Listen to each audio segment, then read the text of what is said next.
देश भारत का नाम जिस बालक भारत के नाम पर पड़ा, वो सिंहों और दानवों तक संहार करके थकते नहीं थे। हम आज भी धर्म और भक्ति की बात करते हैं तो भक्तराज प्रहलाद को याद करते हैं। हम धैर्य और विवेक की बात करते हैं तो बालक ध्रुव का उदाहरण देते हैं।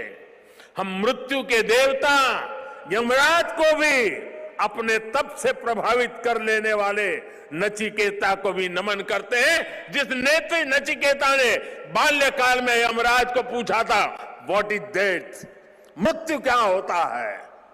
हम बाल राम के ज्ञान से लेकर उनके शौर्य तक, वशिष्ठ के आश्रम से लेकर विश्वामित्र के आश्रम तक, उनके जीवन में हम पग पग पर आदर्श देखते हैं। प्रभु राम के बेटे लव कुश की कहानी भी हर मां अपने बच्चों को सुनाती है। श्री कृष्ण भी हमें जब याद आते हैं तो सबसे पहले कान्हा की वो छवि याद आती है, जिनकी बंशी में प्रेम के स्वर भी है और वो बड़े बड़े राक्षसों का संहार भी करते हैं। उस पौराणिक युग से लेकर आधुनिक काल तक वीर बालक बालिकाएं भारत की परंपरा का प्रतिबिंब रहे हैं।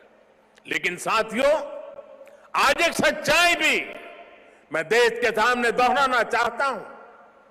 साहबजादों ने इतना बड़ा बलिदान और त्याग किया, अपना जीवन न्यौछावर कर दिया, लेकिन आज की पीढ़ी के बच्चों को पूछेंगे तो उनमें से ज्यादातर को उनके बारे में पता ही नहीं है। दुनिया के किसी देश में ऐसा नहीं होता है कि इतनी बड़ी शौर्य गाथा को इस तरह भुला दिया जाए।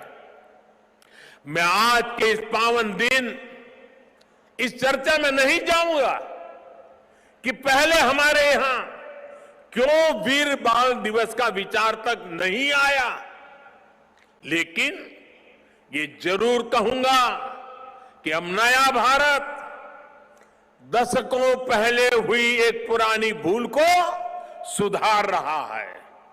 किसी भी राष्ट्र की पहचान उसके सिद्धांतों